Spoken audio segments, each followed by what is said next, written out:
c'est l'heure de parler cuisine avec vos hôtes, Marc et Guy. Et c'est l'épisode 16.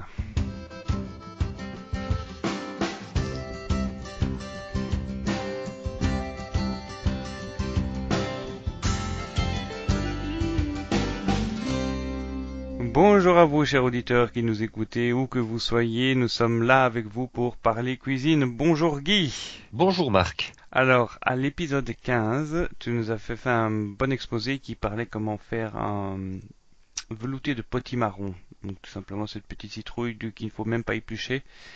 Il semble que tu aimes beaucoup le potimarron parce qu'apparemment il y a des variantes que tu nous avais promis à base. Oui, tout à fait, et nous allons voir aujourd'hui quelles sont ou quelles peuvent être donc ces variantes qui vont faire finalement évoluer ce potage vers une entrée. Donc on peut très bien transformer un potage en entrée moyennant quelques petites adaptations. Et vous allez voir avec les variantes que je vais vous donner aujourd'hui que vous allez pouvoir trouver vraiment votre bonheur en fonction des produits qui sont à votre disposition, parce que nous savons, Marc, que nous avons des auditeurs qui nous écoutent au Japon, qui nous écoutent en Afrique du Sud, qui nous écoutent en Californie. Donc forcément les produits dont nous parlons maintenant, on le fait évidemment pour des produits qui sont d'Europe de l'Ouest, mais vous allez voir que vous allez pouvoir adapter la recette que je vais vous donner aujourd'hui avec des produits que vous pourrez trouver facilement sur votre marché ou bien dans vos supermarchés, Justement. là où que vous soyez dans le monde. Justement, parce que c'est une question que j'avais après le dernier épisode, c'est que ici, là, dans le pays où j'habite actuellement, le potimarron est très peu disponible. J'en ai vu à un prix exorbitant. Par contre, d'autres types de courges, genre butternut squash, comment on appelle ça, la courge butternut, Oui, beaucoup tout à plus fait. courante. Est-ce que je peux remplacer le potimarron par de la courge butternut? Oui, alors idéalement, moi je dirais que le potimarron, il vaudrait mieux le remplacer par du potiron. Hein. Pourquoi ? Parce que le potiron va avoir une couleur et un goût qui seront beaucoup plus proches du potimarron que la courge. Alors maintenant, si vous ne trouvez pas de potimarron ou bien de potiron, vous pouvez prendre une autre courge donc de la même espèce, de la même famille. Quitte à ajouter par exemple un tout petit peu de carotte et un tout petit peu de tomate pour donner un peu plus de couleur et un petit peu plus de saveur. Parce qu'il faut quand même bien reconnaître que ces cucurbitacées ne sont pas très très très fortes en goût. Hein. Donc il faut un petit peu corser ça. Et donc vous tomatez légèrement ou bien vous ajoutez un peu de carotte ou bien les deux en même temps. Et de la patate douce? Mais la patate douce pourrait convenir, si ce n'est que le résultat va être beaucoup plus épais. Et finalement, on va se rapprocher un petit peu d'une purée de pommes de terre, alors qu'au départ, on est sur une purée de légumes. Ce serait la solution, disons, la moins utile à préconiser, en fait. À l'épisode 15, on était resté avec un bon velouté. Comment comptes-tu procéder pour transformer ce velouté en entrée?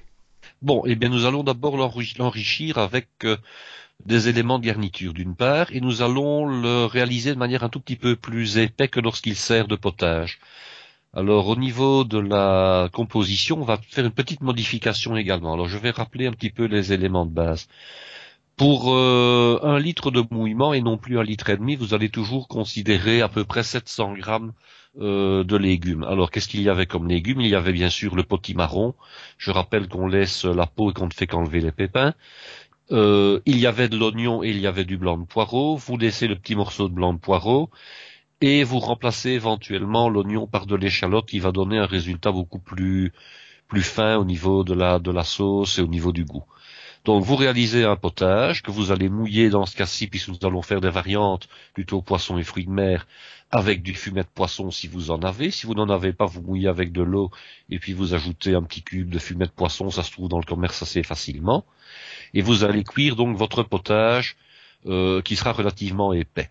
Ensuite, vous allez le mixer, vous allez éventuellement le passer au chinois de manière à ce que s'il restait un pépin ou s'il restait un petit peu de fibre, ce soit enlevé. Et vous avez votre base. Alors maintenant, les garnitures, qu'est-ce que ça va être? Eh bien, on va garder la garniture de champignons des bois, un mélange que vous allez faire sauter. Alors vous considérez à peu près 150 grammes par personne pour la garniture. Et puis vous allez utiliser des garnitures différentes et je vous propose maintenant quelques variantes. Première variante, ça pourrait être des coquilles Saint-Jacques. Alors la coquille Saint-Jacques, vous achetez des noix de coquille Saint-Jacques fraîches, éventuellement surgelées, et vous allez les passer très rapidement au beurre bien chaud dans une poêle incollable. Je rappelle qu'une coquille Saint-Jacques, ça se cuit à peu près 1 bonne minute sur chaque face. on assaisonne, sel, poivre, on retourne. Vous mettez à ce moment-là votre potage dans l'assiette, qui va être relativement épais, je le rappelle. Vous allez ajouter vos 3 noix de coquille Saint-Jacques. Au centre, vous allez faire un buisson avec les champignons. Et puis après, on pourra ajouter une petite garniture tout à fait sympa qui va donner du croustillant. Alors, j'ai pensé ici à faire frire des vermicelles chinoises qui sont des vermicelles à base de riz. Alors, il existe 2 types de vermicelles de riz. Ce sont des vermicelles translucides qu'on met habituellement dans le potage. Il y a ceux qui peuvent être frits et ceux qui ne peuvent pas être frits. Alors, la différence, c'est que ceux qui peuvent être frits, lorsque vous les mettez dans la graisse à 180 degrés, ils vont croustiller, ils vont gonfler un petit peu comme les croupouks. Et vous avez comme ça des espèces de cheveux d'ange, tout grésillants, tout croustillants, tout légers, que vous pouvez mettre en garniture comme ça sous forme d'un petit buisson sur le centre de votre assiette. Alors, est-ce qu'on peut crémer cette recette? Ben, vous pouvez faire quelques gouttes, quelques taches comme ça de crème fraîche, très légèrement battue, légèrement assaisonnée avec un petit peu de sel, un peu de poivre. Vous battez un peu de crème fraîche froide dans une tasse et vous disposez comme ça quelques gouttes sur la sauce et ça va faire un joli contraste. Alors, les coquilles Saint-Jacques, c'était ce qui était le plus facile, finalement. Cuire 1 minute et demie de chaque côté. Vous avez également quelque chose qui est très facile, ce sont les petits filets de rouget. Alors les petits filets de rouget, vous les trouvez par exemple en surgelé sans aucun problème. Ce sont des petits rougets de roche, n'est-ce pas? Ce ne sont pas des rougets avec des épines comme les rougets grondins. Ce sont des tout petits des rougets de roche. Et vous comptez comme ça, selon la taille des filets, entre 3 et 5 petits filets par personne. Même opération que pour la coquille Saint-Jacques, une poêle bien chaude. Un peu de matière grasse, salée, poivrée, une petite minute de chaque côté et c'est prêt. Vous avez également la possibilité d'utiliser des coquillages. Alors les coquillages, attention, les moules et des crevettes par exemple. Là, je sais bien, la crevette ce n'est pas un coquillage, c'est un crustacé. Vous faites cuire des moules façon marinière avec un petit peu de vin blanc, donc moules, un peu d'oignon, un petit peu de céleri. Un filet de vin blanc, dès que les coquilles de moules s'entr'ouvrent, vous les remuez convenablement pour que les moules qui sont au-dessus passent en dessous et soient cuites également. Vous arrêtez, vous décoquillez les moules, vous les réservez, et à ce moment-là, vous utilisez le jus des moules que vous avez filtré comme base pour réaliser votre potage qui va bien sûr avoir le même goût. À ce moment-là, vous mettez, une fois que le potage est terminé, vous mettez vos moules et vos crevettes, vous donnez une petite ébullition, vous servez en assiette, vous complétez avec vos champignons sautés et de nouveau votre petit buisson de vermicelle de riz frites. Autre possibilité, les scampi. Alors, des scampi, vous utilisez à ce moment-là des scampi qui sont décoquillés. Donc, il ne reste éventuellement que la partie terminale de la queue qui reste sous forme de carapace. Alors, de nouveau, 5-6 pièces par personne. Vous allez les passer rapidement à la poêle, de nouveau à l'huile ou à la matière grasse de type beurre ou éventuellement margarine. Une épice particulière, pourquoi pas, il y a des épices de type poisson, fruits de mer. Et de nouveau, vous mettez vos scampi en garniture à la place des coquilles Saint-Jacques ou à la place des filets de rouget.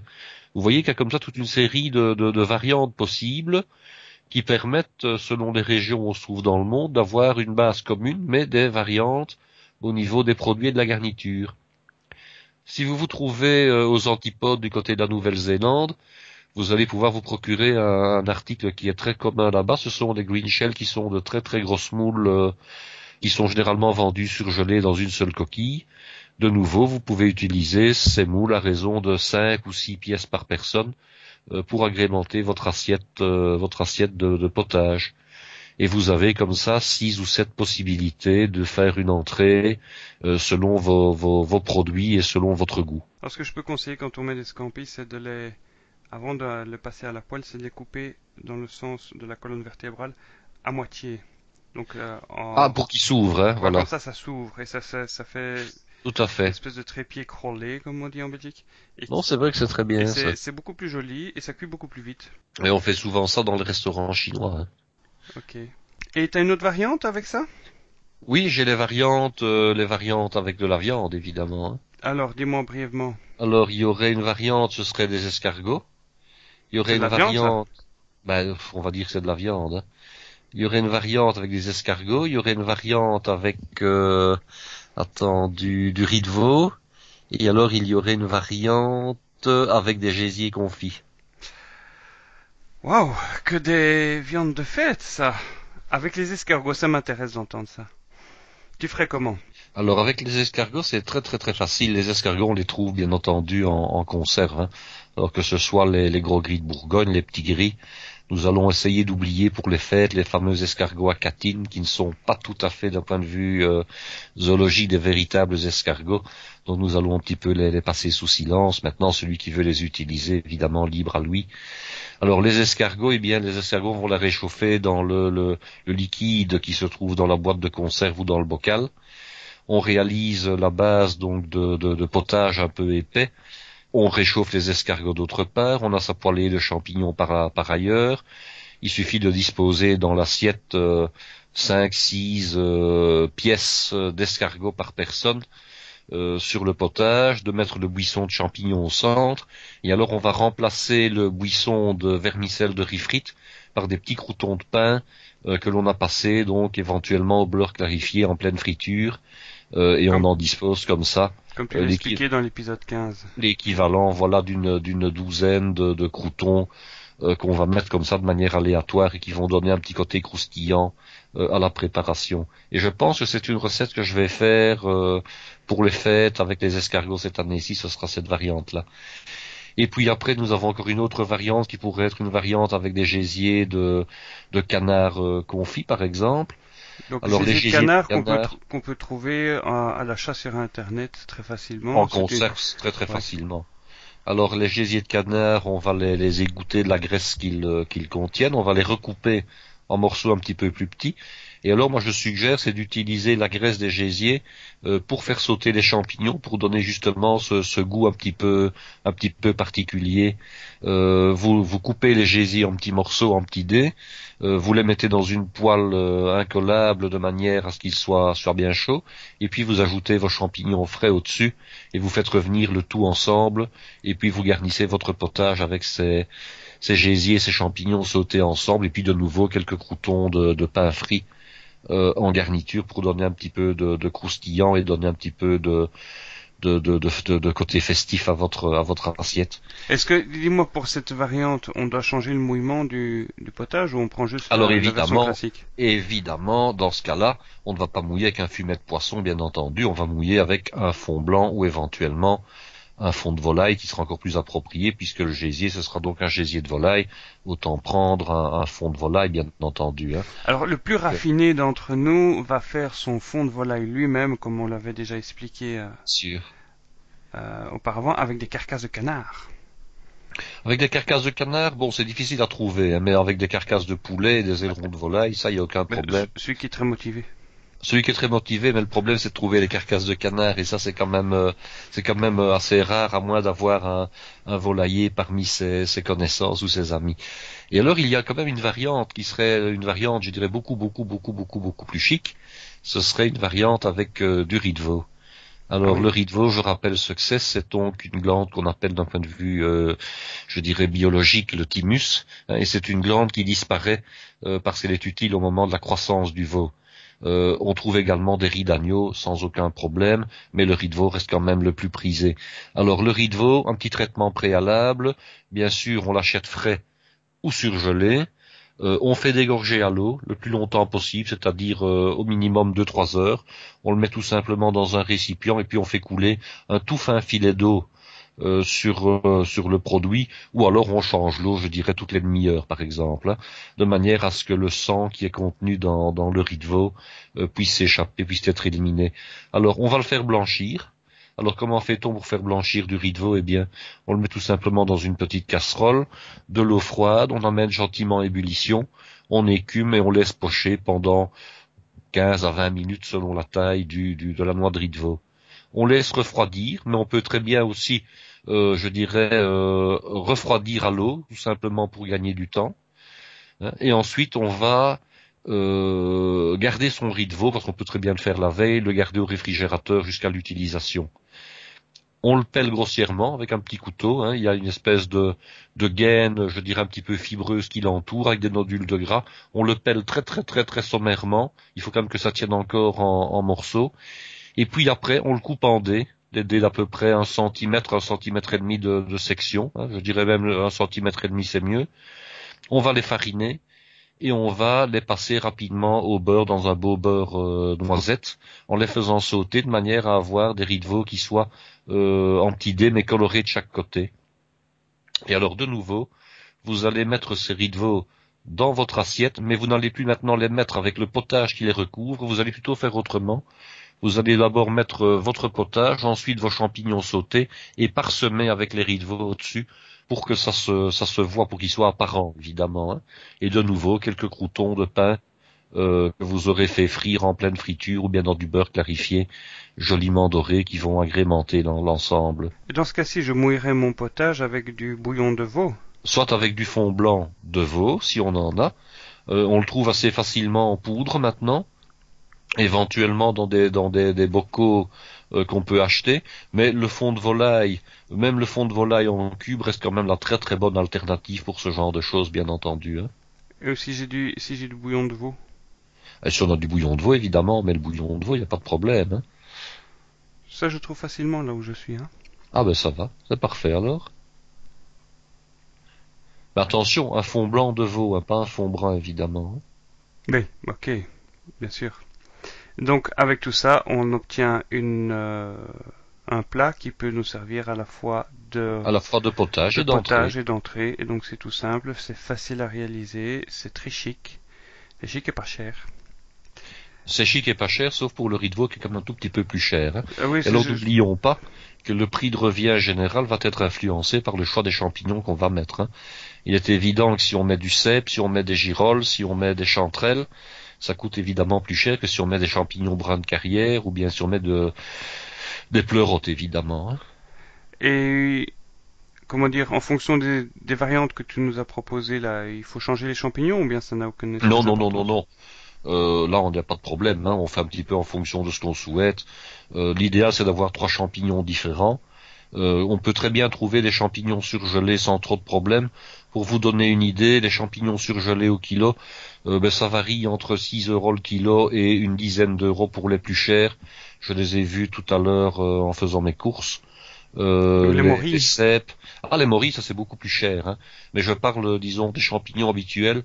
Les girolles étaient, et c'était très très bon marché, des petites évidemment, hein, à 6 € le kilo en surgelé. Et on montait à presque 10 € pour les cèpes.